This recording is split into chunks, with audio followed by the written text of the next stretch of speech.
怪盗国光参上です。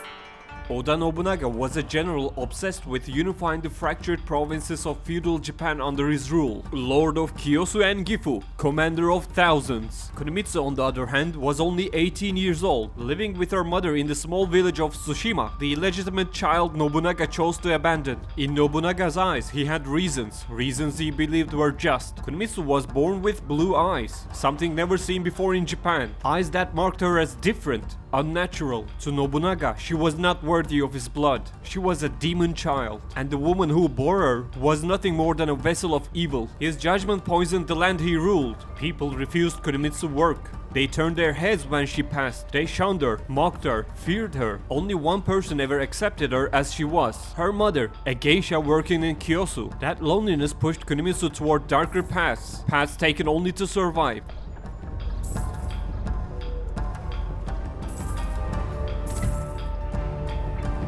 Then one day, her mother never came home. Days passed, no word, no sign. Tired of waiting helplessly, Kunimitsu gathered her courage and set out for Kyosu, the town of the father who had stripped her of every right she never even knew she had. With childhood friends from her village at her side, she searched the town street by street. Strangers who met her blue gaze refused to speak, afraid to deal with the devil herself, until she followed the sound of music.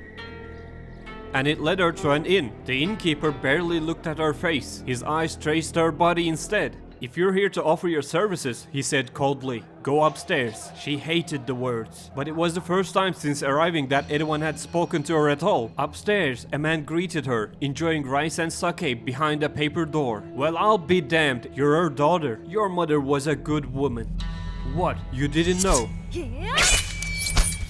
Kunimitsu fled into the night before her tears could fall. She would never know where her mother's body lay, but her mind was clear. Oda Nobunaga would share her fate. Yet how could she do it? Against battle-hardened armies and limitless resources, she had nothing. Some rice, cloth garments, a handful of men from Tsushima, and a few coins left behind by her mother. Rejected everywhere she sought work in Kyosu, both for being a woman and for the blue eyes that damned her, Kunimitsu turned back to the one art she had mastered since childhood: sleight of hand.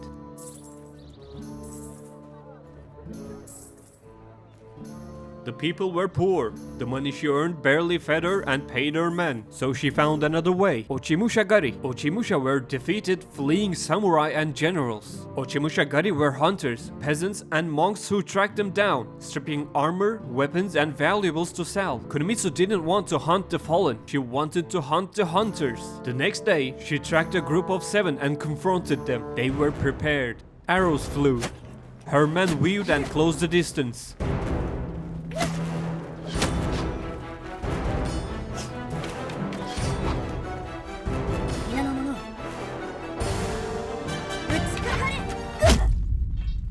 Kunimitsu was clever, but she was no warrior. She survived by theft, not battle. Still, her men won, only to find the spoils pitiful. Nearly dying for scraps taught her a hard lesson. She set her sights on Okazaki to learn how to fight, but even there she was mocked. A frail woman, a joke. The swordmaster allowed her to stay, reluctantly. What followed was pain.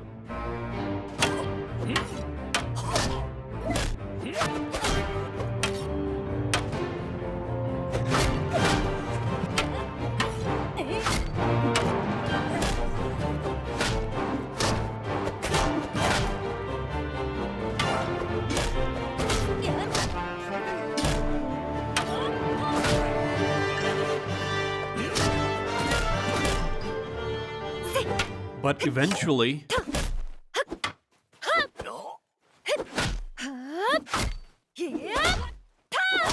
at this point, news reached Nobunaga. A murder in a Kyosu inn. The land was put on alert. Meanwhile, Kunimitsu scraped together enough to buy a two-handed ozaki.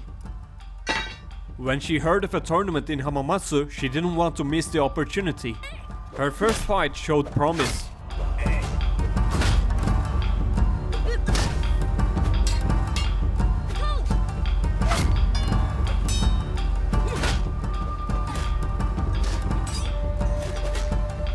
The second lasted seconds. She lost. But that was fine. She knew what she needed to do. This was just the beginning. It was a great time to put her fighting lessons and recently bought Odaki to good use.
One day, she crossed paths with Sanzoku mountain bandits attacking a caravan. Despite losses, Kunimitsu wielded her Odaki with mastery and saved the traders. The caravan leader noticed her blue eyes, but said nothing. If you're looking for work, find Master Surichiro in Hamamatsu. Surichiro was a blacksmith. Grateful, he offered to teach her the trade. Kunimitsu accepted, forging blades,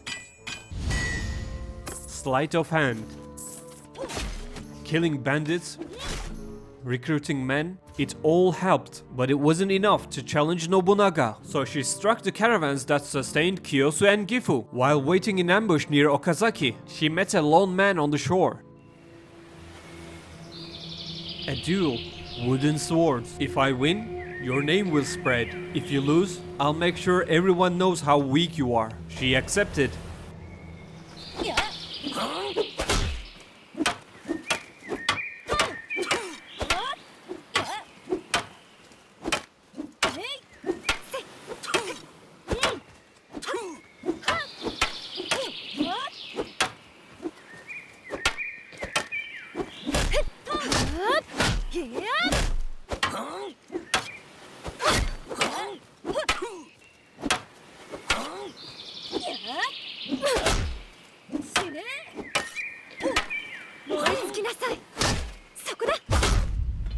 The duel ended, and the caravan appeared.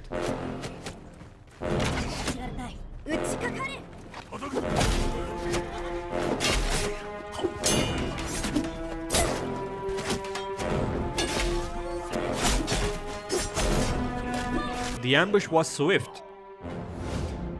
Gold followed. Spring after spring, Kunimitsu hunted caravans, challenged bandits,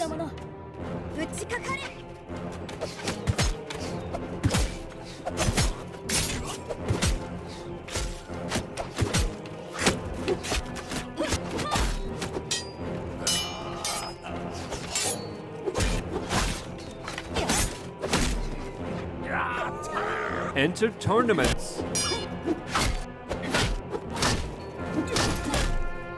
accepted samurai duels,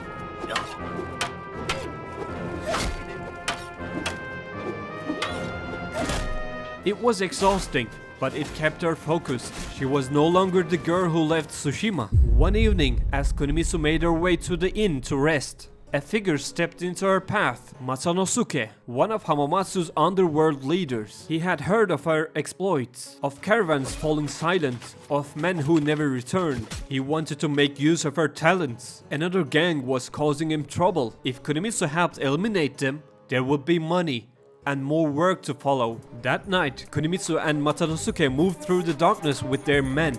Blood was spilled at the meeting place.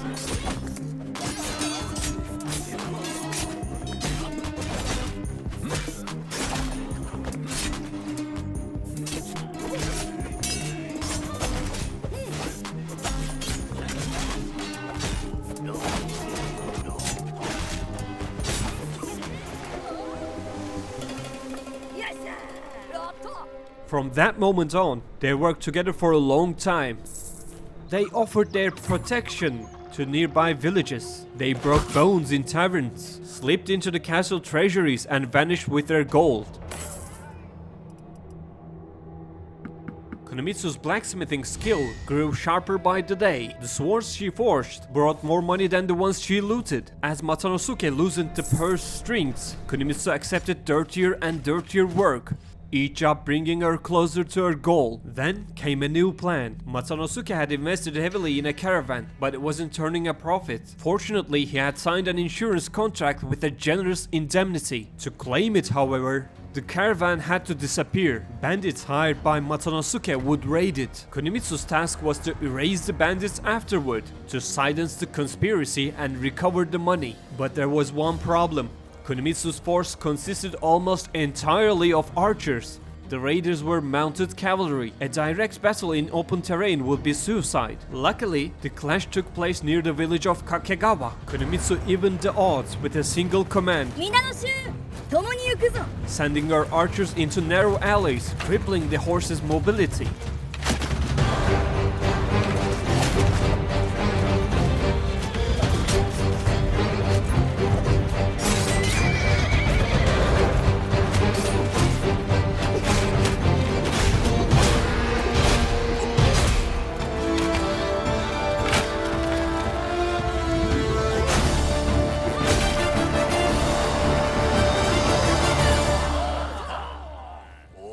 When the fight ended, Kunimitsu questioned one of the surviving bandits. She wanted the location of their hideout. Her soldiers agreed. Destroying the bandits' base meant more spoils for everyone. Once she had the location, Kunimitsu went to the Sanzoku mountain hideout and offered them every valuable piece of loot she carried. No one expected that. But Kunimitsu was thinking further ahead. Rather than chasing reputation in lands where no one knew her, she chose to forge deep ties with the criminal underworld. When the time came, she would face Nobunaga with real power behind her. From that day on, she donated most of her spoils instead of selling them, improving her relation with the bandits. And the bandits slowly accepted her. Eventually, she settled among them. The hideout was crude. Crumbling walls, makeshift camps, but Kunimitsu saw potential. Ore to be mined, equipment to be forged, food supplies, escape tunnels for desperate moments. The hideout was humble, but something was humbler still. The Manji clan Kunimitsu had founded. Her archers were effective, but they were no army. She lacked infantry to hold the line. She lacked a deputy to command in her stead. She lacked a surgeon to keep her soldiers alive. Before she could build a true army, she needed allies. In Hamamatsu, she asked the innkeeper if anyone like that had passed through. He pointed to a man resting by the fire. Magobe, a surgeon. Kunimitsu explained her expectations. Magobe only cared about the pay. That was enough. Her second companion came soon after, Hissid the Swift. Her role in the clan was different. Kunimitsu put her in charge of discipline within the hideout.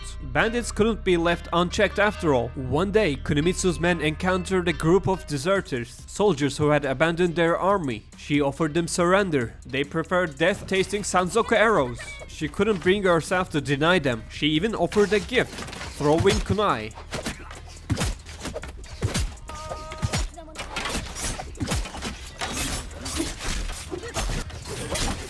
When the battle ended, 13 prisoners were sent to her hideout. Every prisoner who served there strengthened the settlement, each day bringing it closer to something greater.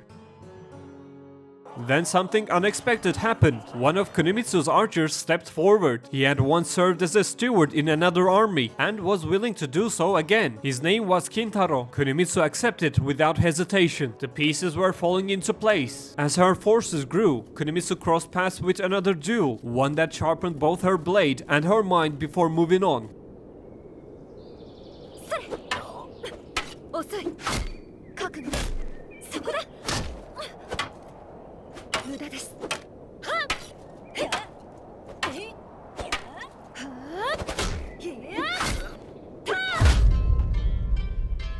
Meanwhile, Oda Nobunaga was at war in the south. His strength, military and economic, was stretched thin. Any lord traveling to the war front had to pass through Hamamatsu, through Kunimitsu's territory. Weary, weakened forces became easy prey. Soon, Kunimitsu spotted one such party, and the hunting season began. She confronted Maeda and offered surrender. "I will not surrender," he replied. "Do what you must." Cornered against a mountainside, Maeda's men charged. Kunimitsu answered with hit-and-run tactics.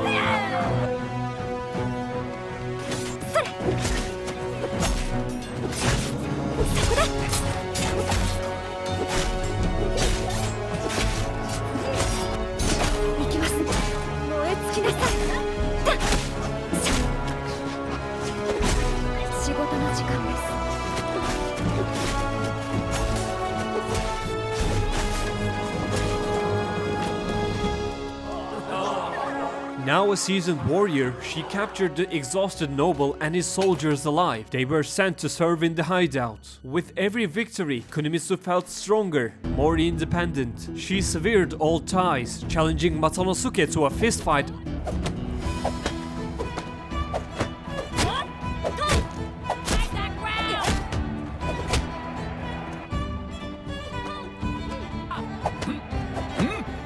And taking his territory. A portion of the town was now hers. Gold was no longer a concern. She began recruiting Hatamoto, elite samurai once sworn to the Tokugawa. For the right price, they fought without hesitation. With experience, they could even be promoted to cavalry. Kunimitsu was building for the future. The hideout thrived. Bandits now looked to her as a leader, but they had no personal hatred for Nobunaga. They followed profit, not vengeance. Those who opposed Kunimitsu labored in the mines. Those who understood her power served at her table. But then she might have pushed a bit too far. Hunted across the land, she came dangerously close to Kiyosu and Gifu. Bigger prey tempted her. And then she was cornered. No escape. Surrendering was not an option. It would cost her too much. So she made an offer. "Tell Nobunaga you killed me. I'll give you a third of my fortune. Enough for all of you. You'll never hear from me again." Hideyoshi couldn't refuse the money. The deal was made.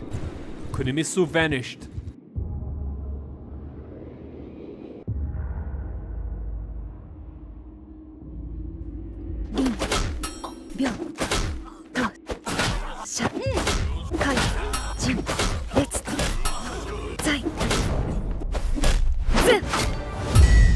At last, she managed to create her masterpiece, a katana that felt like an extension of her soul, capable of cleaving flesh like butter. With every kill, she felt less human, so she named the blade Utsusemi, a word for emptiness. After defeating an entire dojo alone, she thanked the swordmaster who had once mocked her and returned to her hideout. Summer 1573, Kunimitsu emerged once more, this time to finish what she had started. She rallied as much bandit troops as she could, and she sent a messenger to Nobunaga, introducing herself as the leader of another province, requesting a private meeting. When Nobunaga arrived, he met the devil's eyes.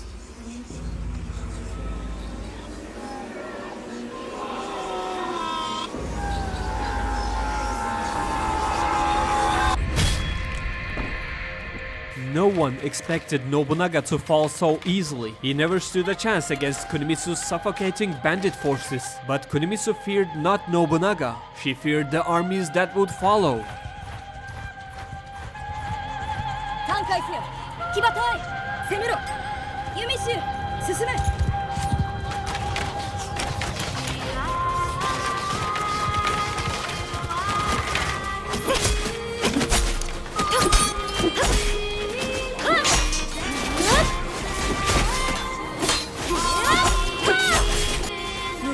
The blue-eyed demon became the most hated name in the province. Kunimitsu fought on with the Sanzoku bandits at her side, but with each war, strength and resources dwindled.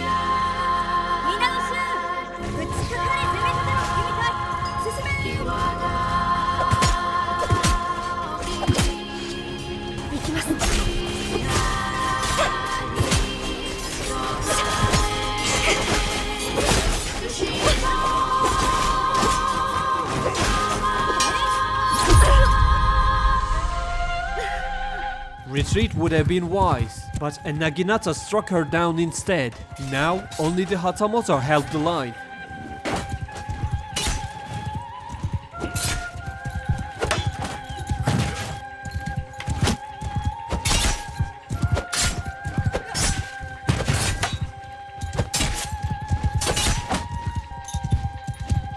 Barely alive, Kunimitsu fled back to Tsushima, where everything had begun. There, in a moment of fragile peace, enemy banners in the horizon shattered the silence. Most of her men were wounded, exhausted.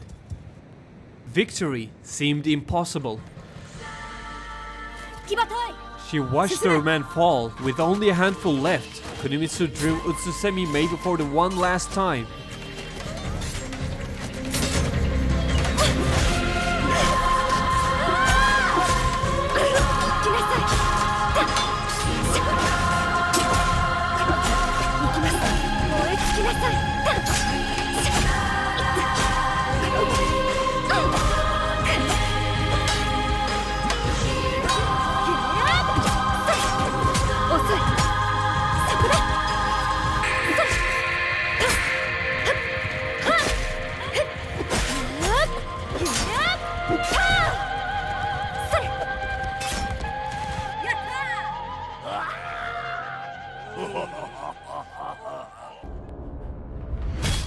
As they celebrated this impossible victory, another banner appeared on the horizon. Nobukane, Nobunaga's brother. Now he was running the province in her brother's stead, and he was here for vengeance. Kunimitsu had no strength left, no army. She surrendered. In Kanonji, she was thrown into a dungeon. Weeks of torture followed.